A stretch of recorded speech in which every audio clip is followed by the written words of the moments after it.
नादान की दोस्ती जी का जंजाल। और नादान कौन है पूरी दुनिया जानती है। डोनाल्ड ट्रंप वो शख्स जिनके फैसले, जिनकी नीतियां इस वक्त में पूरी दुनिया के लिए गले की हड्डी बन गए और खास तौर पर भारत जिसकी एक बड़ी सजा भुगत रहा है। भारत का बाजार तबाह हुआ जा रहा है, भारत में तबाही का मंजर देखा जा रहा है और एक बहुत बड़ी मंदी की आहट बिल्कुल साफ तौर पर सुनाई दे रही है। इसको लेकर के जब सरकार से सवाल पूछा जाता है, सरकार के अधिकारियों से सवाल पूछा जाता है, सरकार के मंत्रियों से सवाल पूछा जाता है, तो बहुत हल्के में टाल देते हैं वो। 2014 के अंदर प्रधानमंत्री नरेंद्र मोदी जी ने भारत को लेकर एक नारा दिया था कि हम सत्ता के अंदर आएंगे तो भारत की इकोनॉमी को टॉप लेवल पर ले जाएंगे दोस्तों। लेकिन इस वक्त अमेरिका ने किस तरह से भारत देश के ऊपर एक बड़ा झटका लगाया है, या फिर यूं कहिए कि अमेरिका ने सीधे तौर पर मोदी जी की गर्दन को पकड़ लिया है, जिसकी वजह से मोदी जी झटपटा नहीं पा रहे दोस्तों। और 10 सेकंड के अंदर भारत के अंदर किस तरह से करोड़ों रुपया स्वाहा हो गया, गोदी मीडिया ने जिस खबर को आप लोग की आंखों से ओझल किया हुआ है।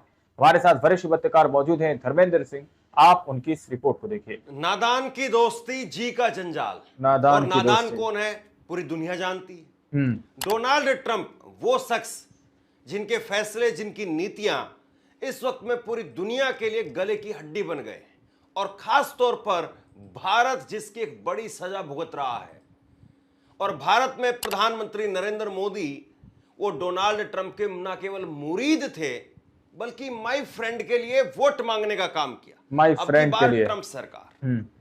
लेकिन एक इतनी बड़ी खबर मैं आपको देने जा रहा हूं, शायद वो खबर आप समझ भी नहीं पाए, शायद उस खबर की जो अहमियत है, जो समझने की बेहद सख्त जरूरत है, शायद आपको अंदाजा भी नहीं हो पाए कि क्या हुआ है। 10 सेकंड के अंदर अंदर, सिर्फ 10 सेकंड में 19 लाख करोड़ रुपए डूब गए। 19 लाख। अभी 19 लाख करोड़ रुपए कितना होता है? 19 लाख करोड़ रुपए में कितने जीरो आते हैं? वो संबित पात्रा से पूछ लेना चाहिए, या आप अपने दोस्तों से पूछ लीजिए। 1500 रुपए की शर्त लगा लीजिए कि 19 लाख करोड़ में 10 जीरो होते हैं, 12 जीरो होते हैं, 13 जीरो होते हैं, 11 जीरो होते हैं। 19 लाख करोड़ रुपए भारतीयों के डूब गए ने, स्वाहा हो गए। लेकर के कोई चू नहीं बोल रहा है। दूसरी तरफ अमेरिका में देखिए क्या हो रहा है। ये तस्वीरें निकल करके सामने आई है अमेरिका के बोस्टन से। अमेरिका में इस वक्त में करीब 30 से 40 राज्यों के अंदर विरोध प्रदर्शन हो रहे हैं, लोग सड़कों पर उतरे हुए हैं और डोनाल्ड ट्रंप नए नवेले राष्ट्रपति, उनका जम करके विरोध हो रहा है। सड़कों पर लोग उतरे हुए हैं और वहां की मीडिया इसको कवरेज दे रही है, वहां की मीडिया इसको कवर कर रही है प्रोटेस्ट को। अमेरिका में प्रोटेस्ट हो रहा है, लेकिन जिस डोनाल्ड ट्रंप की टैरिफ नीति की वजह से भारत का बाजार तबाह हुआ जा रहा है, भारत में तबाही का मंजर देखा जा रहा है और एक बहुत बड़ी मंदी की आहट बिल्कुल साफ तौर पर सुनाई दे रही है। इसको लेकर के जब सरकार से सवाल पूछा जाता है, सरकार के अधिकारियों से सवाल पूछा जाता है, सरकार के मंत्रियों से सवाल पूछा जाता है, तो बहुत हल्के में टाल देते हैं वो। बहुत हल्के में टाल देते हैं, बिल्कुल। मतलब कमाल की बात है ना। सरकार को इस पर सामने आकर के लोगों को भरोसा देना चाहिए, निवेशकों को भरोसा देना चाहिए। लेकिन आज कैसे बाजार खुलते ही हड़कंप मचने लगा, बड़ी तबाही एकदम से भारतीय बाजार पर छा गई। और इसको लेकर के जब पत्रकारों ने सवाल पूछा कि भारत का टैरिफ पर क्या रिएक्शन है, अमेरिका टैरिफ लगा रहा है, लागू हो गया है अब वो, तो इस पर भारत का क्या रुख रहेगा, भारत का इस पर क्या असर होगा, किस तरीके से भारत इसको काउंटर करेगा। तो साहब कह रहे हैं, नरेंद्र मोदी के राज्य विदेश मंत्री, वो कह रहे हैं कि अभी हम इसकी चर्चा कर रहे हैं, आकलन कर रहे हैं। कमाल की बात है साहब, इतना वक्त हो गया, अभी तक आप आकलन में डूबे हुए। सरकार इसको लेकर के किस तरीके का रवैया अपना रही है, ये हम सबके सामने है और विपक्ष इस पर क्या कह रहा है, सुन लीजिए। धड़ करके स्टॉक मार्केट गिरे ही जा रहा है। कोविड जब 2020 में आया था, उसके बाद आज मार्केट सबसे निचले स्तर पर खुला है। देखते ही देखते 5 मिनट में 19 लाख करोड़ स्वाहा हो गए। छोटे निवेशक बेचारे खड़े अपनी ये बर्बादी देख रहे हैं, लेकिन लोगों को लपक लपक के स्टॉक खरीदने की टिप्स देने वाले मोदी और शाह आज खामोश क्यों हैं? ये सिला दिया आपकी सो कॉल्ड दोस्ती का ट्रंप ने टैरिफ ठोक कर। टैरिफ असलियत ये है कि जो ठोक कर विध्वंस अभी 26% मार्केट्स जो में टैरिफ मच रहा लगाया है, वो बर्बादी अभी हमारी इकोनॉमी में, हमारे रोजगार में होनी बाकी है, हमारी कंपनियों में ये तबाही मचनी बाकी है। लेकिन मोदी जी हमेशा की तरह मूक दर्शक बने रहेंगे। ये अलग बात है कि उस टैरिफ के खिलाफ बाकी देशों ने, चाहे वो ईयू हो, चाहे वो चीन हो, चाहे वो जापान हो, चाहे वो कनाडा हो, ब्रिटेन हो, स्पेन हो, ब्राजील हो, सब लोगों ने, ऑस्ट्रेलिया हो, सब लोगों ने इसका प्रतिकार किया, विरोध किया, लेकिन एक चू सुनाई नहीं दी है नरेंद्र मोदी या पीयूष गोयल के मुंह से। ये इनका इकोनॉमी को चलाने का तरीका है। खैर, अभी तो मार्केट की बर्बादी हो रही है, धड़ धड़ धड़ धड़ करके मार्केट गिर रहा है, रुकने का, थमने का नाम नहीं ले रहा है। जो स्टॉक खरीदने की टिप्स दे रहे थे वो भी आए, जरा थोड़ा ज्ञान दें आज। अब ये 19 लाख करोड़ रुपए जो डूब गए हैं भारत के, कभी खबर निकल करके सामने आती है कि 5 महीने में 5वीं सबसे बड़ी झटका भारत को लगा है, या 34 महीने का रिकॉर्ड टूट गया है।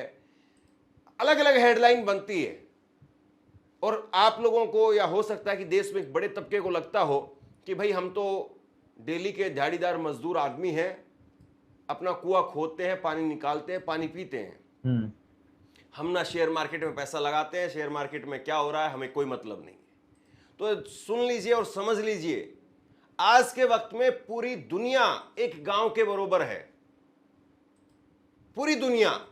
और इस पूरी दुनिया में कहीं पर कोई भी हलचल होती है तो जाहिर सी बात है एक देश का नफा नुकसान वो दूसरे देश के साथ में जुड़ा हुआ है। और शेयर मार्केट में आप पैसा लगाते हैं, नहीं लगाते हैं, लेकिन वो तबाही आप पर भी आएगी। वो एक उसका नुकसान कहीं ना कहीं आप पर भी पड़ेगा, उसका इफेक्ट जो है आप लोगों को बड़ी हम चुप हैं, देखने को हम मिलेगा। डर गए हैं, हम छुप गए हैं, हमने कॉम्प्रोमाइज कर लिया है, हम नहीं बोल रहे हैं, हम खामोश हो गए हैं, नंबर उनका भी आएगा। तो स्टॉक मार्केट में जो पैसा नहीं लगाते हैं, जिनको लगता है कि ये खबर मेरे काम की नहीं है, झटका उनके लिए भी है, क्योंकि स्टॉक मार्केट में अगर इस वक्त में भूचाल आया हुआ है तो निश्चित तौर पर इसका असर आम आदमी तक भी पड़ेगा। बिल्कुल पड़ेगा। पैसा हर कहीं असर डालता है। जब पैसा आता है तो उसका असर भी चारों तरफ दिखाई देता है, और जब पैसा जाता है उसका असर भी चारों तरफ दिखाई देता है। यह बात सही है कि बड़ी मछलियां, बड़े मगरमच्छ, उनका कुछ नहीं बिगड़ पाएगा। जब समुद्र के अंदर हलचल पैदा होती है, जब समुद्र में भूचाल आता है, तो छोटी नादान की मछलियां दोस्ती मर करके किनारे पर ढू लग जाता है, और बड़े बड़े मगरमच्छ, बड़ी बड़ी मछलियां वो उस पूरे भूचाल के साथ में एडजस्ट कर लेते हैं, या थोड़ा बहुत उनका नुकसान होता है, कोई ज्यादा नुकसान नहीं होता है। सबसे बड़ी बात यह है कि इस वक्त में उन कंपनियों के स्टॉक वो भी डूब रहे हैं जिनका सितारा कभी नहीं डूबता है। इस लिहाज से इसको ऐसे समझिए, माय फ्रेंड के लिए, जैसे बहुत सारी कंपनियां ऐसी हैं जो रोजमर्रा की चीजों से जुड़ी हुई हैं, उनका नुकसान नहीं होता है आमतौर पर, लेकिन इस वक्त में जो स्टॉक मार्केट में भूचाल आया हुआ है, इससे वो कंपनियां भी नहीं बच पाई हैं। टाटा जैसी कंपनी, उसका भी जबरदस्त तरीके से नुकसान हो रहा है। टाटा, महिंद्रा और तमाम कंपनियां, उनका भी नुकसान हो रहा है। अब बात केवल मोदी और अडानी तक नहीं रही है, बात अब आम लोगों तक आ गई है, और आम निवेशकों पर आ गई है। आम निवेशक का इस वक्त में विश्वास पूरी तरह से डोल गया है। आम निवेशक वो ये सोच रहा है कि क्या सरकार सामने आकर के कोई भरोसा दे सकती है। आम निवेशक की इस वक्त में हालत बहुत खराब है। जो मार्केट में नया नया प्लेयर है, स्वाहा हो गई, में छोटा प्लेयर है, उसकी हालत बहुत खराब है। और नरेंद्र मोदी कहते हैं हम तो गरीबों के लिए काम कर रहे हैं, लेकिन जब उनकी सरकार से, उनके मंत्रियों से सवाल पूछा जाता है तो देखिए कैसे सिट्टी पिट्टी गुल हो जाती है। देखिए, यूएस का काम है, उनका अमेरिका फर्स्ट है, ट्रम्प साहब का, तो मोदी जी के लिए इंडिया फर्स्ट है। अब उसकी हम लोग समीक्षा करेंगे, फिर क्या उसका असर पड़ेगा, कैसे उससे निपटना देखा जाएगा। प्रयास है कि जल्द से जल्द लोगों को लाया जाए। अब जरा टैरिफ देखा जाए, उसको फिर विचार किया जाए, फिर देखा जाएगा क्या करना होगा। सबसे बड़ी बात यह है कि जिस वक्त में तबाही मची हुई है, ऐसे में भी दबाकर टीवी पर ऐड आता है। बड़े बड़े फिल्मी हस्ती हो या खेल जगत से जुड़ी हुई हस्तियां हो, उफ, धन्नाटे से ऐड दे रही है, उनको कोई दिक्कत नहीं है। सचिन तेंदुलकर की आवाज हमें सुनाई देती है, म्यूचुअल फंड में निवेश करिए, और बड़े बड़े सूरमा आकर के बताते हैं। अब उनका तो तुरंत हो जाता है निवेश, उनकी तो तुरंत पेमेंट हो जाती है, लेकिन वो ऐड चलती रहती है, बहुत हल्के में बार-बार टाल वीडियो देते हैं, निकल बिल्कुल। करके सामने आती है। आम लोगों को लगता है कि भाई अमिताभ बच्चन कोई बात कह रहा है, सचिन तेंदुलकर कोई बात कह रहा है, शायद कुछ न कुछ ठीक काम लगता है। और छोड़ दीजिए अमिताभ बच्चन सचिन तेंदुलकर को, यहां तो नरेंद्र मोदी और अमित शाह वो आकर के टीवी पर भविष्यवाणी करने लगते हैं। आप स्टॉक खरीद लीजिए, फला तारीख के बाद में आपका स्टॉक बढ़ जाएगा। ये देश के प्रधानमंत्री कभी नहीं करते थे। बिचौलिया कहते हैं ऐसे लोगों को जो ये बीच में ब्रोकर का काम करते हैं कि आप ऐसा खरीद लीजिए, आपको ऐसा हो जाएगा, फिर ऐसा कर लेंगे तो ऐसा हो जाएगा। ये प्रधानमंत्री के लेवल के काम नहीं है और कोई सीरियस पर बात नहीं कर रहा है, क्योंकि इस टॉपिक पर अगर आप बहस रखेंगे, डिबेट रखेंगे, तो जाहिर सी बात है नरेंद्र मोदी की वो वीडियो चलेगी जिस वीडियो को आप कभी नहीं दिखाना चाहते हैं। नरेंद्र मोदी के भाषण के वो क्लिप आपको दिखाए जाएंगे जिसको लेकर के आप कभी नहीं चाहते। शेयर मार्केट में ना केवल भूचाल है बल्कि भारत एक बड़ी मंदी की तरफ आगे बढ़ रहा है। और सड़क पर तो छोड़िए, आप सड़क पर तो चर्चा के लिए जगह ही नहीं बची है। आप कुछ भी अगर बोलेंगे तुरंत आपको मोदी विरोधी घोषित कर दिया जाएगा, आपको मुसलमानों का समर्थक बना दिया जाएगा, पता नहीं आपके लिए क्या क्या कहा जाए, और आपकी मां बहन बेटा बेटी बच्चों तक गालियां देने लग जाएंगे लोग। सोशल मीडिया पर भी यही हाल है। लेकिन संसद में जहां पर सरकार अगर खामोश है और विपक्ष के नुमाइंदे अगर अपनी बात कहना चाहते हैं, तो वहां पर भी देखिए कितनी जगह बची आज के दौर में। आज के दौर में वहां पर भी जगदीप धनखड़ साहब जैसे महान हस्तियां बोलने नहीं देते हैं, या बोलते ही पता नहीं उनको क्यों बेचैनी होने लगती है। I did not reveal this subject to the House. Let me do it now. Please do, sir. You are very severely obsessed with this issue of what Trump is doing or someone else is doing. The minister has categorically stated, ask your second supplementary, which is little Indianized. Sir, I am severely obsessed with anything that hurts the Indian interest and particularly the Indian economic interest. And that is what brings me to this house. And I will continue to passionately raise every issue that So hurts please my country. raise it. Sir, my question, if you would have heard my question, you would have understood that it is only and only about India. Trump के proposed tariffs, ये tariffs क्या है sir जिसकी इतनी चर्चा होती है कि ट्रंप एडमिनिस्ट्रेशन टैरिफ लगाने जा रहा है, प्रपोज टैरिफ उसका लगाने नुकसान जा कहीं रहा ना कहीं है। आप पर भी पड़ेगा, उसका उसका इफेक्ट सरल जो है मैं आप एक लोगों को उदाहरण के बड़ी माध्यम से आपको देखने को समझाना मिलेगा। चाहूंगा। टैरिफ को आप एक इंपोर्ट ड्यूटी के चश्मे से भी समझ सकते हैं। मान लीजिए अमेरिका में बैठा एक बायर हिंदुस्तान के एक मैन्युफैक्चरर से एक शर्ट खरीदता है 100 रुपए की। आज वो शर्ट उसे 100 रुपए की पड़ती है, लेकिन अगर ये अमेरिका की नई हुकूमत ट्रंप एडमिनिस्ट्रेशन 20% का टैरिफ शर्ट्स पर लगा दे, अपैरल्स पर लगा दे, तो वो 100 रुपए की बिल्कुल शर्ट पड़ेगा। अमेरिका के बायर को 100 रुपए की नहीं 120 रुपए की पड़ेगी।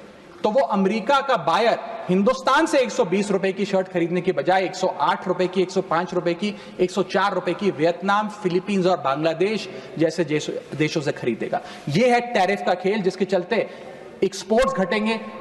तो सर आप लोगों ने इस वीडियो को शुरू से आखिर तक देखा। वीडियो के अंदर साफ तौर पर बात की गई है कि किस तरह से करोड़ों रुपया 10 सेकंड के अंदर स्वाहा हो गया। जिस तरह से डिबेट के अंदर बैठकर जिस तरह जीरो को लेकर जो बातें कही जाती हैं कि इतने लाख में कितने जीरो आते हैं, इतने करोड़ में कितने जीरो आते हैं। संबित पात्रा जी की डिबेट बहुत वायरल हुई थी। अब संबित पात्रा जी को लेकर भी सवाल खड़ा किया जा रहा है कि आप उनसे पूछ लीजिए कि 19 लाख करोड़ में कितने जीरो आएंगे।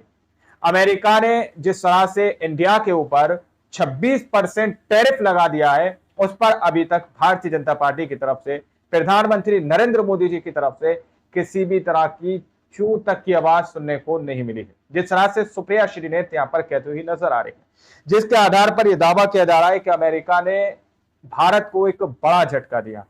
प्रधानमंत्री नरेंद्र मोदी जी अमेरिका के अंदर जाकर माय फ्रेंड करते हुए नजर आते हैं, वहां पर डोनाल्ड ट्रंप के लिए वोट मांगते हुए नजर आते हैं। लेकिन वही परम मित्र इस वक्त बार बार बड़े बड़े तमाचे लगाता हुआ नजर आ रहा है। दोस्तों सवाल अपने आप में बहुत बड़ा है कि आखिर कब एनडीए सरकार, प्रधानमंत्री नरेंद्र मोदी जी, गृह मंत्री अमित शाह जी आखिर कब इस पर सवाल या फिर जवाब देना शुरू करेंगे। बाकी आप लोगों ने इस पूरी रिपोर्ट को देखा सुना, आप लोग इस रिपोर्ट के बारे में क्या सोचते हैं, क्या समझते हैं, अपनी राय कमेंट सेक्शन में जरूर दीजिएगा। मिलते हैं अगली वीडियो में, जब तक के लिए जय हिंद, जय भारत।